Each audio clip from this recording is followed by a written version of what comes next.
अध्याय 25वां।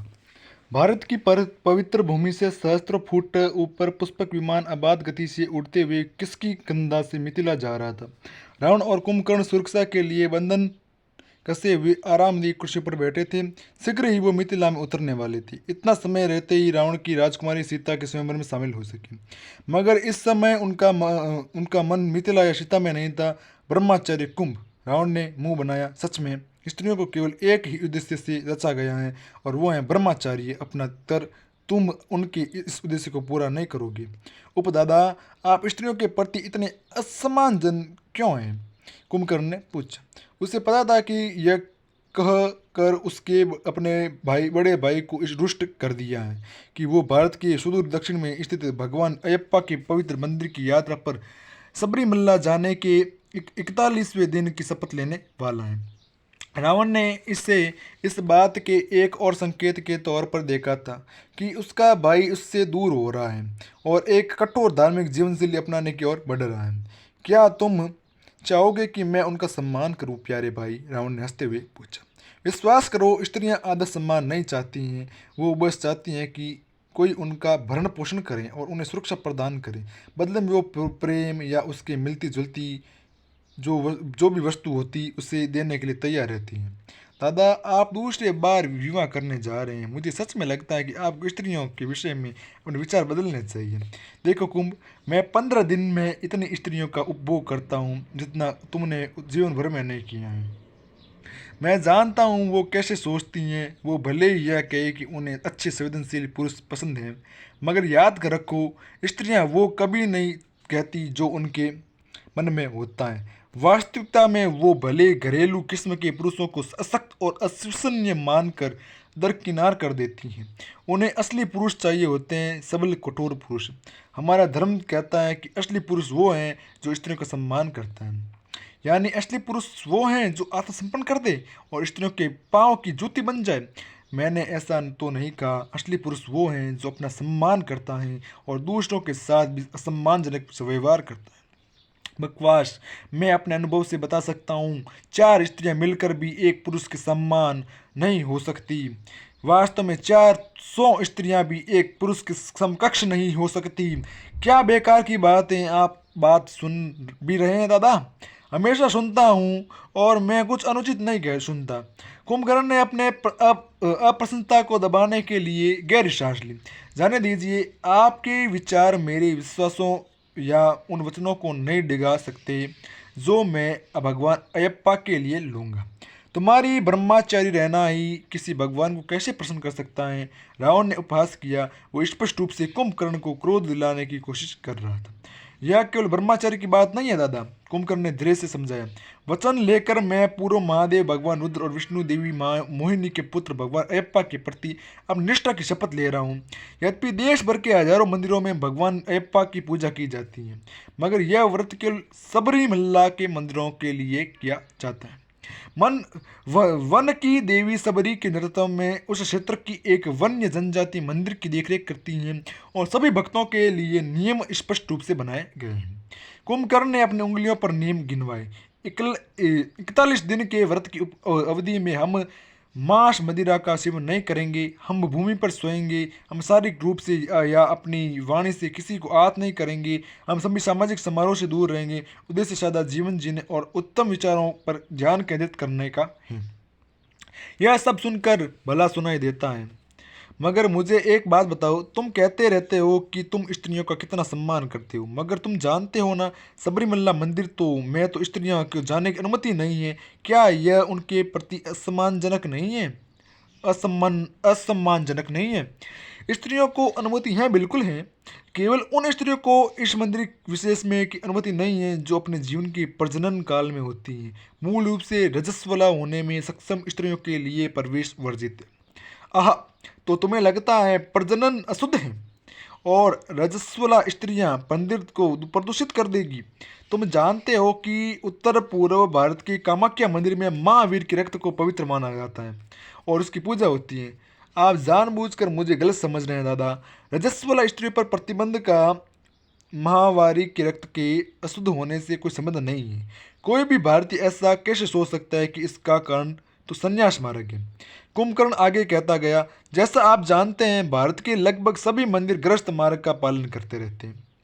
इन मंदिरों के अनुष्ठान सांसारिक जीवन के इर्द गिर्द निर्मित हैं। वो पति पत्नी के, माता पिता और संतान के, या किसी स्वामी को और उसके सेवकों के बीच संबंधों का अनुष्ठान करते हैं। सन्यासियों के मंदिर होते हैं, उनमें से अधिकांश सुदूर पहाड़ी क्षेत्रों में चट्टानों को काटकर बनाई गई गुफाएं हैं। इनमें सन्यासियों को जाने की अनुमति नहीं होती है। सन्यासियों के मंदिर में जाने का एकमात्र तरीका सभी लौकिक मोहों को त्यागना, अपने परिवार और भौतिक संपत्ति को त्यागना और स्थायी रूप से सन्यासी मत में शामिल होना होता है। रावण ने चौंकने का नाटक किया। तुम क्या सन्यासी हो रहे हो? तुम मुझे छोड़ दोगे? क्या है यह? कुंभकर्ण हंस पड़ा। दादा, मेरी बात सुने। सबरीमल्ला मंदिर उन लोगों के लिए नहीं है जो स्थायी संन्यास ले चुके हैं। हमें बस 41 दिन सन्यासी रहने का व्रत लेना होता है। यह हमें एक सन्यासी के जीवन का छोटा सा अनुभव प्रदान करता है। अगर आप यह समझ ले तो अपने पहले मैंने जो वचन बताए उनकी सार्थकता समझ में आती है। इन 41 दिनों के लिए हमें जीवन के सभी आनंदों और सुविधाओं के साथ ही चरम भावनाओं से दूर रहना होता है। इसलिए मांस मदिरा के भक्षण और काम का निषेध है। मंदिर पुरुष संन्यास मार्ग को संप्रीत हैं, इसलिए प्रजनन चरण में मौजूद स्त्रियों का प्रवेश वर्जित है, मगर कन्याएं और वृद्ध स्त्रियां यहाँ जा सकती हैं। इसी प्रकार स्त्री संन्यास मार्ग को संप्रीत मंदिर भी हैं जहाँ वैश्विक पुरुषों को जाने की अनुमति नहीं होती है, जैसे कुमारी अमन मंदिर में। किन्नर लोगों को संन्यास के लिए भी मंदिर हैं। गलत फहमियाँ तब पनपती हैं जब आप जैसे सांसारिक लोग हमारे सन्यासी तौर तरीकों को ठीक से समझ नहीं पाते हैं या फिर समझते नहीं हैं। ठीक है, मैं हार मानता हूँ, रावण ने कृत्रिम संपन्न में अपने हाथ उठाते हुए कहा। अपनी तीर्थ यात्रा पर जाओ, कब है यह? कुछ माह में। हाँ, कुंभकर्ण मुस्कुराया और बुदबुदाया, स्वामी ये शरणम अयप्पा, हम प्रभु अयप्पा की शरण में जाते हैं। रावण अपने छोटे भाई का उपहास भले ही उड़ा रहा हो, मगर वो भगवान अयप्पा का निरादर नहीं करने वाला था। वन के देवता अनंत भगवान रुद्र और देवी मोहिनी के पुत्र थे। उन्हें विश्व के महानतम योद्धाओं में माना जाता था। उसने भी कुंभकर्ण के साथ दोहराया, स्वामीये शरणम अयप्पा। रावण कुछ और कहता, इससे पहले ही उच्च स्वर में घोषणा हुई, हम धरती पर उतरने वाले हैं, कृपया अपनी पेटियां जांच लें। रावण और कुंभकर्ण ने दोबारा अपनी पेटियों को जांचा, जिनसे वो अपनी कुर्सियों से बंधे हुए थे। पुष्पक विमान में उपस्थित 100 सैनिकों ने यही किया। रावण ने मोखलों से नीचे स्थित धरती पुत्रों की नगरी मिथिला को देखा।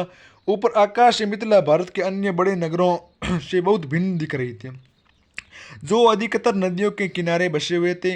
मिथिला मूल रूप से नदी पतन नगर था, मगर कुछ दशक पहले गंडकी नदी रास्ता बदलकर पश्चिम दिशा की ओर बहने लगी थी। इससे मिथिला की नीति नाटकीय रूप से बदल गई थी।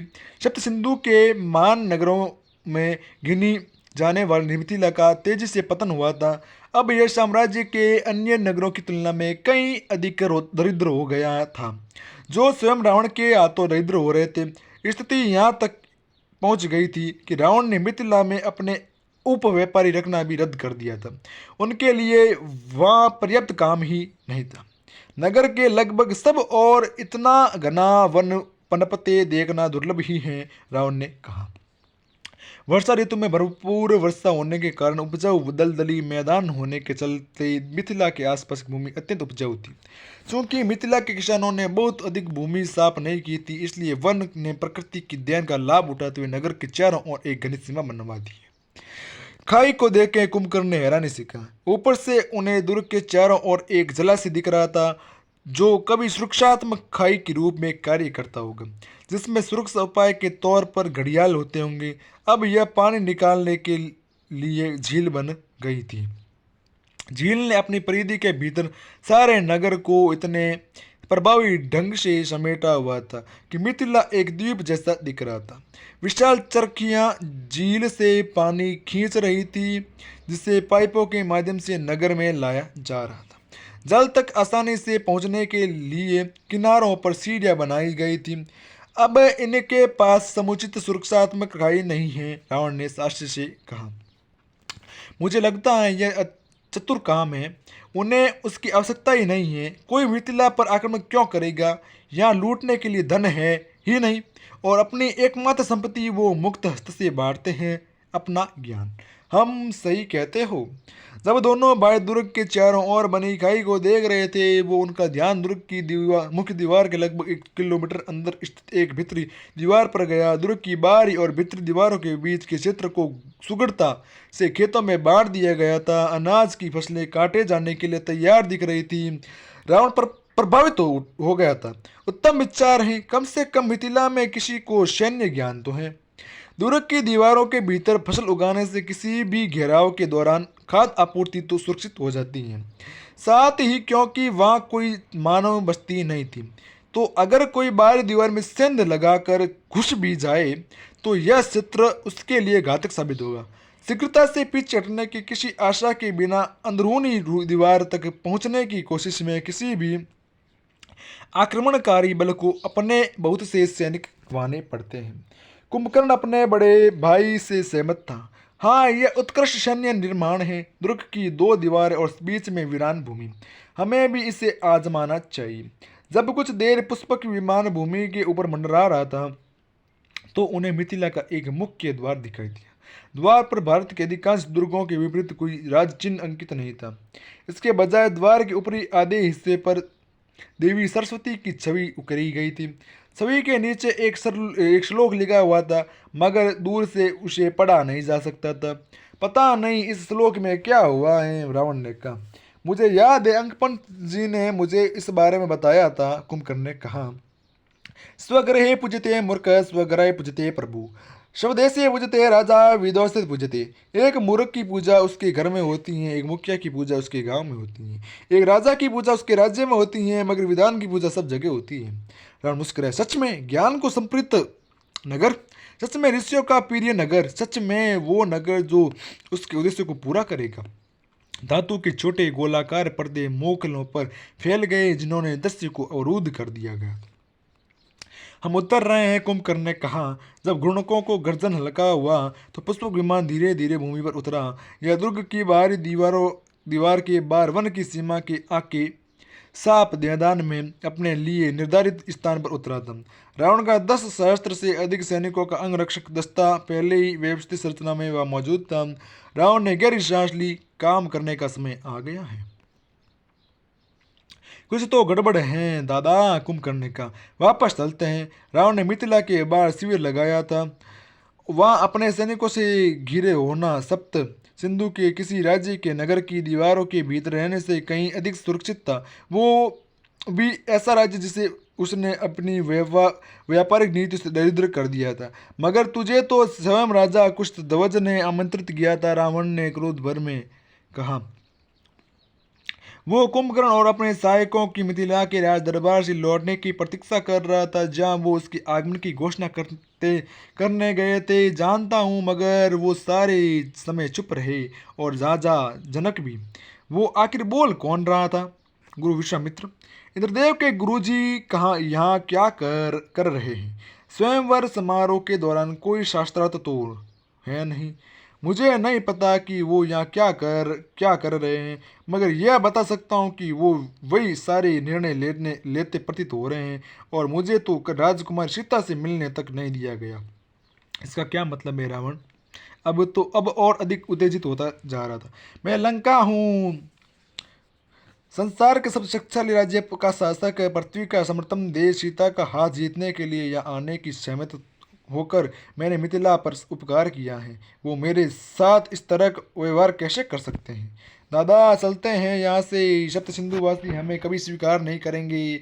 आप निर्मल हृदय से यह किया था, आप नई शुरुआत करना चाहते थे, मगर ये लोग ऐसा नहीं होने देंगे। भाड़ में जाए ये आर्यव्रत। हम अपनी लंका में, भारत के अपने स्वयं के कोने में सुखी रहेंगे। चलते हैं और सारे संसार को यह जानने दें कि मेरा अपमान हुआ, ताकि कल को कोई भी मामूली सा नराधम मेरे विरुद्ध विद्रोह कर दे। कभी नहीं, मैं नहीं चाहूँगा, रावण ने कहा। दादा मेरी बात सुने।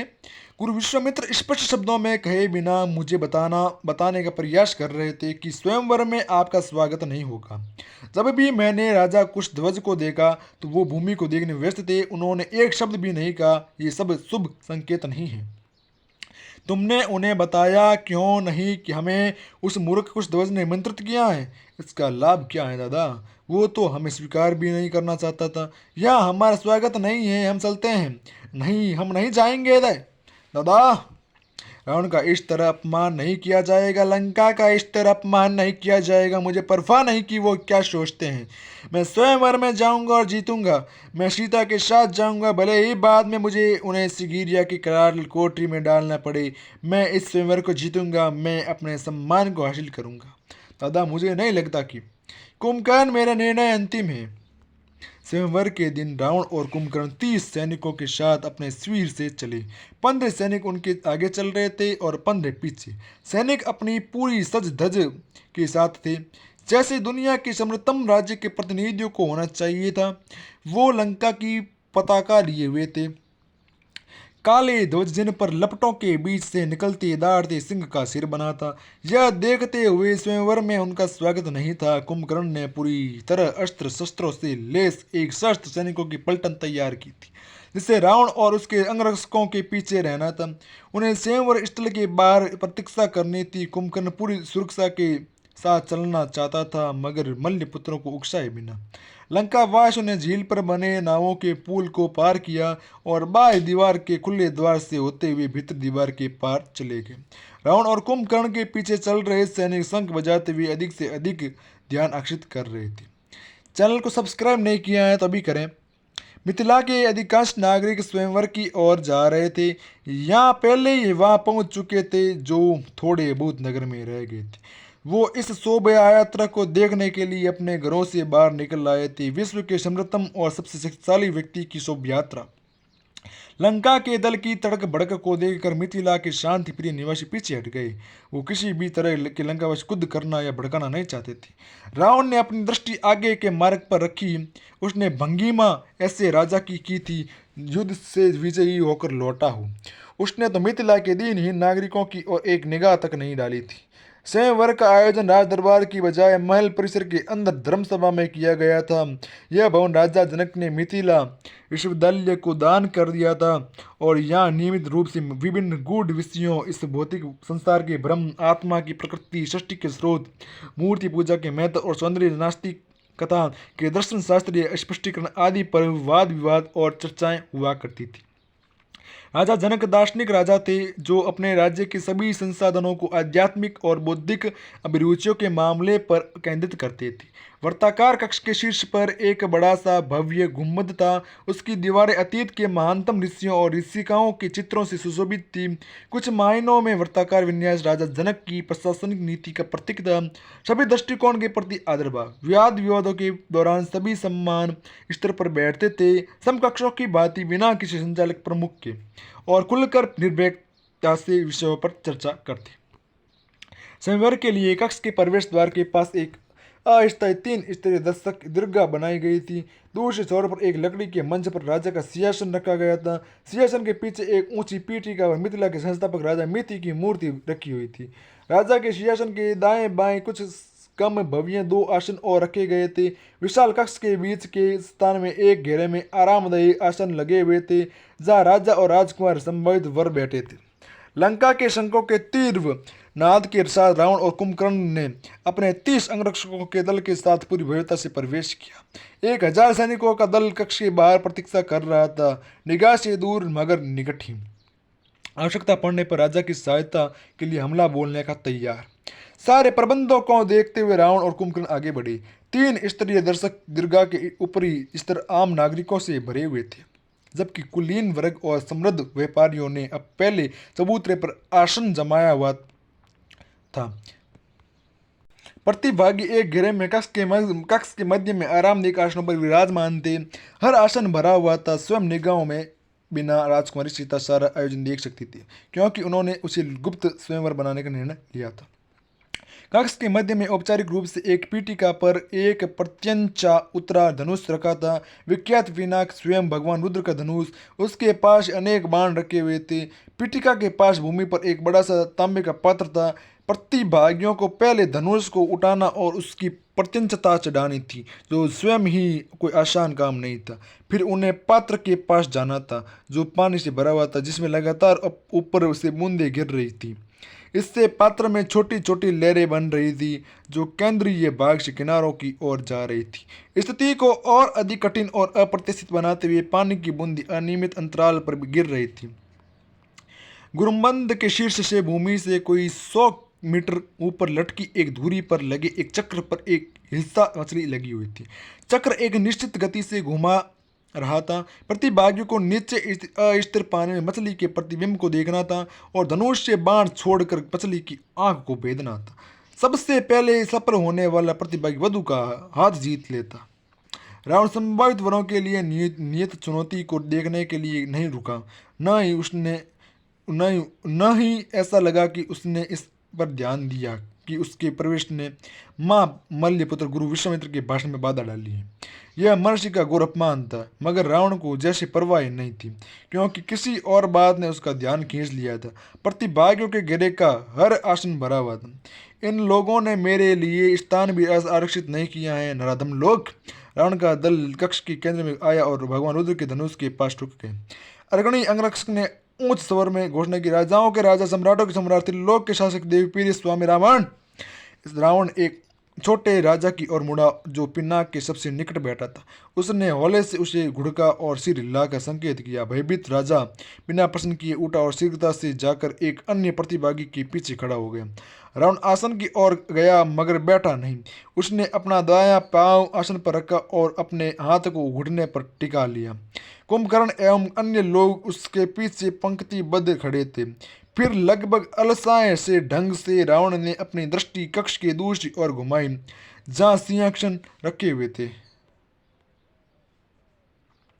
मैं श्री विश्वामित्र मिथिला के राज सिंहासन पर विराजमान थे, जो पारस्परिक रूप से राजा के आरक्षित होता है, और मिथिला के वर्तमान राजा जनक महर्षि के दाहिनी ओर एक छोटे आसन पर बैठे थे, जबकि राजा का छोटा भाई कुष्ठध्वज के बाईं और बैठा था। रावण ने दूर मौजूद विश्वामित्र से जोर से कहा, कहते रहे महान मल्लपुत्र। रावण ने मल्लपुत्र प्रमुख के भाषण के बीच में बाधा डालकर उनका घोर अपमान करने के लिए क्षमा मांगना भी उचित नहीं समझा। विश्वामित्र क्रुद्ध हो गए। उनसे कभी इतना अपमानजनक व्यवहार नहीं किया गया था। रावण, वो घुर्राए। रावण ने घोर लापरवाही से उन्हें घूरा। विश्वामित्र ने किसी तरह अपने क्रोध को वश में किया। उन्हें एक महत्वपूर्ण काम करना था। रावण से तो बाद में वो निपट लेंगे। राजकुमारी सीता ने वो कर्म तय किया जिसने अनुसार महान राजा राजकुमार प्रतियोगिता में भाग लेंगे। विश्वामित्र के बोलने के बीच ही रावण ने आसन से पांव उतार और पिनाक की ओर चल दिया। जैसे ही रावण धनुष उठाने के लिए बढ़ा, मल्लपुत्र प्रमुख ने अपनी घोषणा पूरी की। पहले प्रतिभागी आप नहीं हैं रावण, अयोध्या के राजकुमार राम हैं। रावण का हाथ धनुष से कुछ अंगुल दूर ठहर गया। उसने विश्वामित्र को देखा और फिर यह देखने के लिए पलटा कि ऋषि के कहने पर कौन प्रत्युत्तर देता है। उसने लगभग 20 वर्ष की आयु के एक युवक को देखा, जो एक तपस्वी के से साधारण श्वेत वस्त्र पहने था। उसके पीछे एक युवक यद्यपि भीमकाय खड़ा था। उसके पास ही अरिष्टनेमी था। रावण ने पहले अरिष्टनेमी को घूरा और फिर राम को। अगर दृष्टि मात्र प्राण ले सकती हैं तो आज रावण निश्चय ही कुचेक के प्राण अवश्य लेता।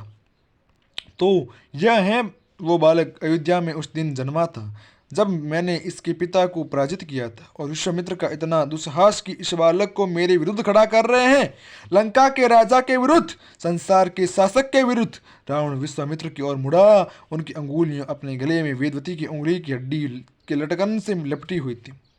उसे उनकी आवश्यकता थी, उसे उनका स्वयं सुनने की आवश्यकता थी, मगर वो कुछ नहीं सुन सका। इस घोर तिरस्कार के समय वो भी छोड़ गई थी। रावण ऊंची और गरजती आवाज में बोला, मेरा अपमान किया जा रहा है। कुंभकर्ण, जो रावण के आसन के पीछे खड़ा था, अलक्षित रूप से अपना सिर हिला रहा था। स्पष्ट रूप से वो अप्रसन्न था। अगर आपकी योजना मुझसे पहले अनाड़ी बालकों को अवसर देने की थी तो मुझे आमंत्रित ही क्यों किया? रावण क्रोध से कांप रहा था। जनक ने अप्रसन्नता से कुछ ध्वज को देखा और फिर रावण की ओर मुड़कर उन्होंने असक्तता से बचाव किया। स्वयंवर के यही नियम है मान लंका राज। अनंत बिजली की कड़क जैसा एक स्वयं सुनाई दिया। यह कुंभकर्ण था, बहुत हुई यह बकवास, वो रावण करूणा, दादा चलिए। रावण अचानक झुका और उसने पिनाक को उठा लिया। कोई कुछ प्रतिक्रिया करता इससे पहले ही वो उसके पर्तन से चढ़ाकर उसकी डोरी में एक बाण लगा चुका था। अधिकांश लोग आसानी से विशाल पिनाक को उठा तक नहीं सकते थे, मगर रावण ने शक्ति और कौशल का बेहतरीन प्रदर्शन करते हुए किसी के पीछे कुछ कर पाने से पहले ही एक झटके में उसे उठाया, प्रत्यंचा चढ़ाई और उस बाण भी लगा दिया था। जिस गति और दक्षता से उसने यह किया था वो हतप्रभ कर देने वाली थी। उससे भी उल्लेखनीय उसके बाण का लक्ष्य था। रावण ने बाण का लक्ष्य महान ऋषि और प्रख्यात मल्लपुत्र प्रमुख विश्वामित्र की ओर किया, जो सब सन्न रह गए। मल्लपुत्र पूर्व विष्णु द्वारा बनाई गई जनजाति थी, तो उसका प्रमुख एक प्रकार से विष्णु का प्रतिनिधि ही था। मल्लपुत्र प्रमुख के लिए किसी का असम्मानजनक बात कहना ही अभूतपूर्व था। अब मगर किसी का भले ही वो रावण जैसा शक्तिशाली व्यक्ति ही क्यों न हो, विश्वामित्र पर बाण तानना यह तो अकल्पनीय ही था। जब विश्वामित्र उठे, अपना अंग वस्त्र एक और फेंका और मुट्ठी से अपने सीने को ठोकते हुए खड़े हो गए, तो भीड़ का मुंह आतंक से सामूहिक रूप से खुला गया। बाण मारो रावण! महर्षि के योद्धाओं जैसे व्यवहार से हर कोई सन्ना रह गया था। किसी ज्ञानी पुरुष के इतना आदिम साहस दर्शाना दुर्लभ था। मगर फिर एक समय में विश्वामित्र योद्धा ही रहे थे। ऋषि का स्वयंवर पूरे कक्ष में गूंज गया। चलो, अगर तुमसे साहस है तो चलाओ बाण, मुझे इसे मार डालना चाहिए। उन्मत्त पाखंडी, मगर औषधिया कुंभकर्ण के लिए, मेरे लिए नहीं। रावण ने बहुत हल्के से अपनी बाह को हिलाया और बाण छोड़ दिया। बाण विश्वामित्र के पीछे रखी राजा मिति की प्रतिमा से टकराया और इसके प्राचीन राजा की नाक तोड़ दी। लंका के राजा ने चारों ओर देखा, उसने नगर के संस्थापक अपमान किया था। प्राचीन राजा का सभी लोग आदर सम्मान करते थे, उनकी स्मृति आज तक की भी पवित्र थी। रावण को अपेक्षा थी कि कम से कम कुछ मिथिलावासी तो न्यायोचित क्रोध दर्शाएंगे। चलो भी राजा मिथि के सम्मान के लिए लड़ो, मुझे कोई तो बहाना दो कि मैं अपने सैनिकों को अंदर आने और तुम सबका संहार करने की आज्ञा दूं। मगर कोई मिथिलावासी खड़ा नहीं हुआ। अपने राज्य के संस्थापक की स्मृति के इस सार्वजनिक अपमान पर भी वो लज्जित थे, अपने अभिमान को पी कर बैठे रहे। अकायर! रावण ने सुलगती आंखों से कुछ ध्वज को देखते हुए हाथ झटक कर जनक को दरकिनार कर दिया। उसने पीठिका पर धनुष फेंका और लंबे डग बढ़ता रहा, द्वार की ओर बढ़ गया। इसके अंगरक्षक उसके पीछे थे। इस सारे हंगामे में कुंभकर्ण पीठिका के पास गया। शीघ्रता से उसने पिन्ना की प्रत्यंचा उतारी और सम्मानपूर्वक दोनों हाथों से धनुष को अपने माथे से लगाया। क्षमा करना हे रुद्रदेव, मेरे भाई आपके पवित्र धनुष का निरादर नहीं करना चाहते थे। वो तो अपनी भावनाओं के वशीभूत हो गए थे। कृपया इसके लिए उनसे कष्ट दुष्ट न हो। अत्यधिक आदर और प्रतिष्ठा के साथ कुंभकर्ण ने भगवान रुद्र के धनुष पिनाक को वापस पीठिका पर रख दिया। फिर वो मुड़ा और तेज कदमों से क्रोध से सुलगते रावण के पीछे पीछे कक्ष से बाहर चला गया। इसी के साथ यह अध्याय समाप्त होता है।